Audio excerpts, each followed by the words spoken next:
आणि पुढची बातमी पाहूयात। मागील 4 वर्ष प्रशासक नसल्यामुळे नालेसफाईची पाहणी एकनाथ शिंदे तर कधी आशिष शेलार करत होते। मात्र आता निवडणुका झाल्यानंतर मुंबईतल्या नालेसफाईची पाहणी करण्यासाठी महायुती विरोधक या सगळ्यांमध्ये चढाओढ लागलेली पाहायला मिळते।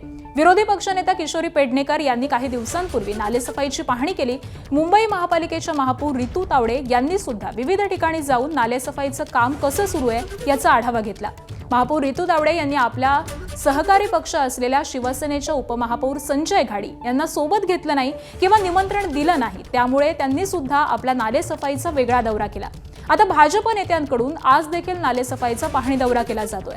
त्यामुळे सत्तेमध्ये असू द्यात किंवा मग विरोधात असू द्यात, सगळेच पक्ष नालेसफाईच्या पाहणी दौऱ्याच्या निमित्तानं आपलं काम जनतेपर्यंत पोहोचवण्याचा किंवा मग आपलं अस्तित्व दाखवण्याचा प्रयत्न करताना पाहायला मिळतात। त्यामुळे खरंच नालेसफाईच्या पाहणी दौऱ्याचा आणि दिलेल्या सूचनांचा मुंबई महापालिका प्रशासन अधिकारी कंत्राटदार किती गांभीर्यानं विचार करतात हे येणाऱ्या पावसाळ्यामध्येच कळेल। आणि याच सगळ्या संदर्भामध्ये अधिक माहिती देतात आमचे प्रतिनिधी वेदांत नेब।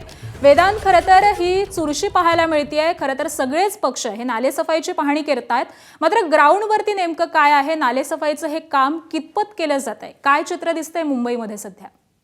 एक तर नालेसफाईचे जे टेंडर आहे ते उशिरा निघालं आणि निविदा ज्या कंत्राटदारांना द्यायच्या होत्या ही सगळी प्रक्रिया उशिराने झाली आणि त्यामुळे 31 मे पर्यंत 80% नालेसफाई होणं अपेक्षित आहे आणि त्या दृष्टिकोनातनं विरोधक असतील किंवा सत्ताधारी असतील या सगळ्याचा वेळोवेळी आढावा घेताना आपल्याला पाहायला मिळतात। मात्र हा आढावा घेत असताना वेगवेगळ्या दिवशी वेगवेगळे पक्ष, वेगवेगळ्या पक्षातील नेते, पदाधिकारी हा आढावा घेताना आपल्याला पाहायला मिळत आहे।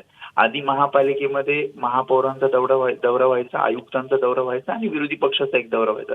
मात्र यावेळी जेव्हा पुन्हा एकदा आपण बघितलं महापालिकेची निवडणूक झाली, त्यानंतर आपण बघितलं महापौर, त्यासोबतच विरोधी पक्ष आपल्याला पाहायला मिळतोय आणि यामध्ये सुद्धा शिवसेनेकडनं एक वेगळा दौरा काढला जातोय। उपमहापौर संजय घाडी हा वेगळा दौरा नालेसफाईचा करतायत, महापौर वेगळा दौरा करताना पाहायला मिळत आहेत, त्यासोबतच विरोधी पक्ष नेत्या किशोरी पेडणेकर वेगळा दौरा आणि यासोबत आज आपण बघितलं सकाळी 8:30 वाजता भाजप नेत्यांचा सुद्धा एक वेगळा दौरा, ज्यामध्ये मंगलप्रभात लोढा असतील, अमित साटम असतील, ते सुद्धा नालेसफाईचा दौरा करताना आपल्याला पाहायला मिळेल।